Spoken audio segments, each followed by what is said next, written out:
English Grammar, Lesson 29. Topic: Tag Questions. Part 1.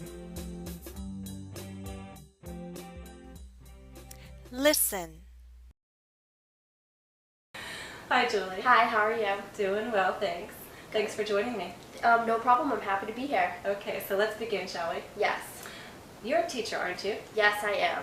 And what do you teach? I teach preschool 3 and 4-year-olds. Sounds like fun. It is. It's a lot of fun. And if I'm not mistaken, your mother is a teacher too, isn't she? Yes, she is. And does she teach preschool? She actually teaches elementary school. She teaches 2nd grade. Okay. Now, did her being a teacher influence your decision to become a teacher? It did, actually. I went to college and I majored in English, and then after college I started working at a preschool and I fell in love with it, so I took up a teaching career. Oh yeah, it's something that you fall in love with, isn't it? It definitely is.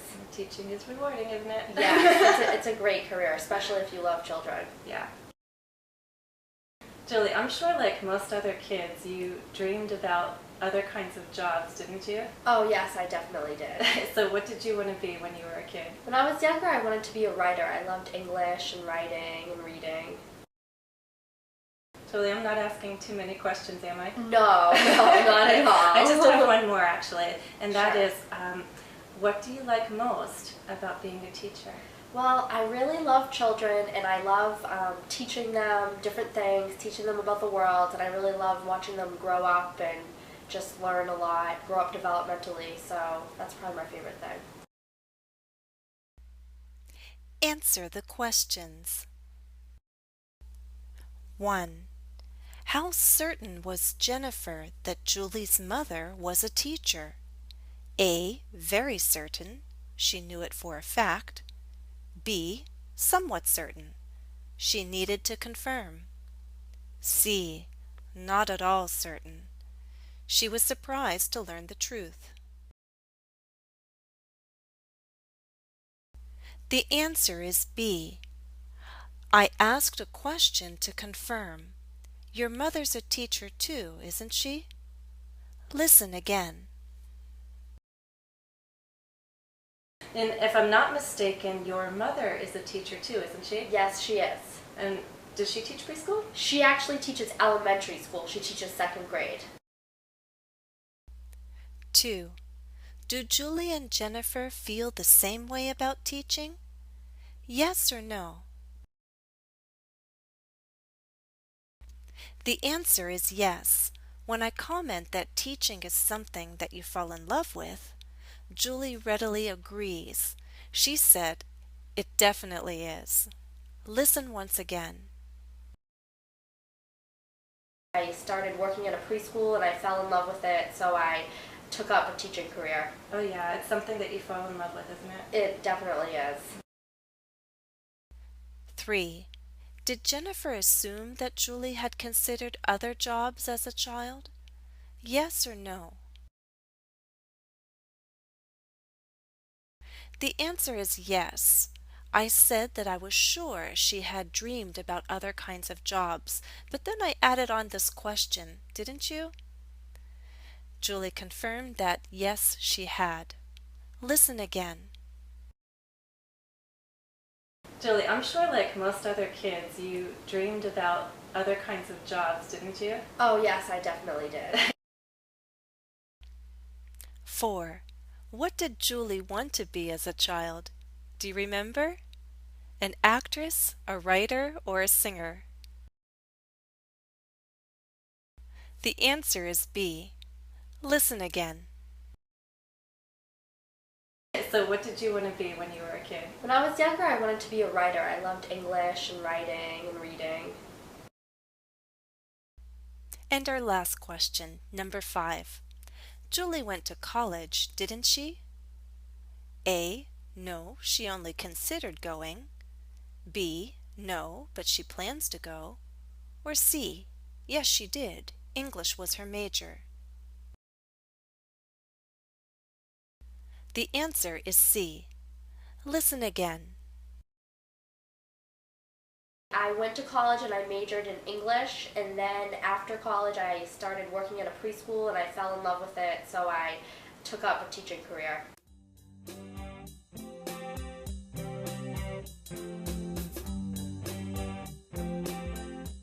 When you tag something on, you add it on. So a tag question is a question added on to a larger statement. Let's look at two examples you've already heard. Teaching is rewarding, isn't it? Where's the tag question? At the end. Added on. You're a teacher, aren't you? Here's the tag question. A tag question is a short question added on to a larger statement.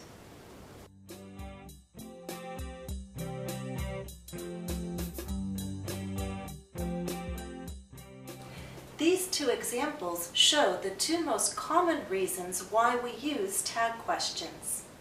Teaching is rewarding, isn't it? Is this a real question? Am I really asking someone to give me an answer? No, this is not a real question. It's a rhetorical question. I'm simply commenting. I'm commenting about my profession. Teaching is rewarding, isn't it? If anything, I expect agreement, but I don't really need an answer.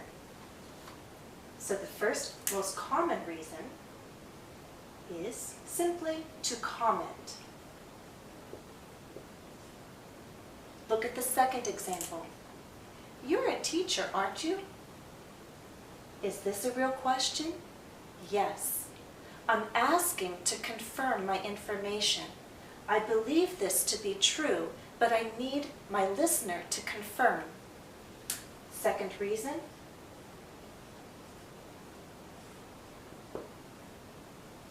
to confirm. There's a connection between the use of a tag question and its pronunciation. When we're simply commenting, the pattern often is to have falling intonation. Our voice goes down. Teaching is rewarding, isn't it? When we're confirming, we're asking a real yes-no question, so our voice tends to go up. The pattern is to have rising intonation. You're a teacher, aren't you? These are patterns. This one is very consistent. This one, you might see rising intonation with a comment, but the usual pattern is simply to go down, to have falling intonation. Listen again. Teaching is rewarding, isn't it? You're a teacher, aren't you?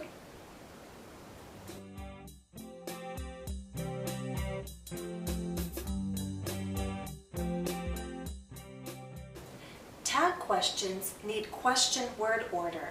So when we form the tag question, we always have verb plus subject. The subject will be a pronoun subject. So for example, teaching is rewarding. Do you remember the tag?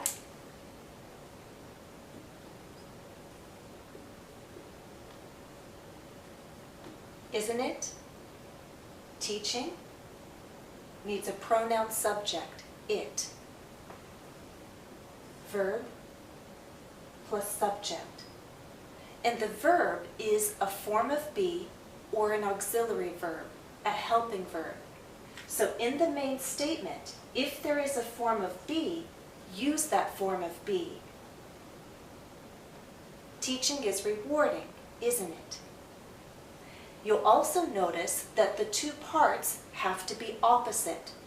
If this is affirmative, then our tag question must be negative. Teaching is rewarding, isn't it? Look at the second example. She's been teaching for a while. What's our pronoun subject? She. Is there a form of be? No, but there is an auxiliary verb. In fact, there are two helping verbs. We're going to use the first. That is a contraction for has. She has been teaching. So here's our subject and here's our verb. We invert them, so we have question word order. verb plus subject. And we know that this is affirmative, so our tag is going to be negative. She's been teaching for a while.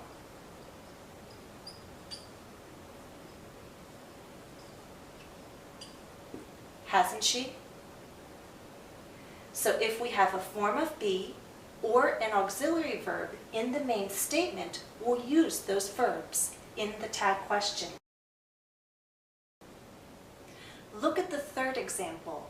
Julie fell in love with teaching. Here we don't have a form of be and we don't have an auxiliary verb in the main statement. Because fell is in the simple past, when we form a question in the simple present or simple past, we use a form of do. Do, does, or did will be our auxiliary verb in the question. So, Julie fell in love with teaching. We're going to make it negative because this is affirmative.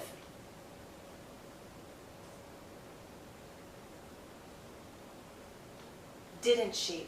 She, the pronoun subject for Julie. Let's form 3 more tag questions. Here's the first. She's not at school. What's the tag? Here's our subject. We have a form of be. Let's use it. And we'll make sure that the 2 parts are opposite. This is negative. Is our tag affirmative? Yes. So it's correct. She's not at school, is she? Here's our second example. She hasn't received her degree yet. What's the tag? Here's our subject. Do we have a helping verb? Yes. Let's use it. Are the 2 parts opposite? Yes. She hasn't received her degree yet, has she? Here's our third. She doesn't teach English. What's the tag? Here's our subject. Now this is the simple present in the negative. It already has a helping verb. We'll use it. Are the 2 parts opposite? Yes, they are. She doesn't teach English, does she? Now be careful. The main statement might be negative, but not necessarily with the word not. For example, we could say, she's never at school, is she? Never is a negative word. That makes our main statement negative, and the tag question must be affirmative. She's never at school, is she?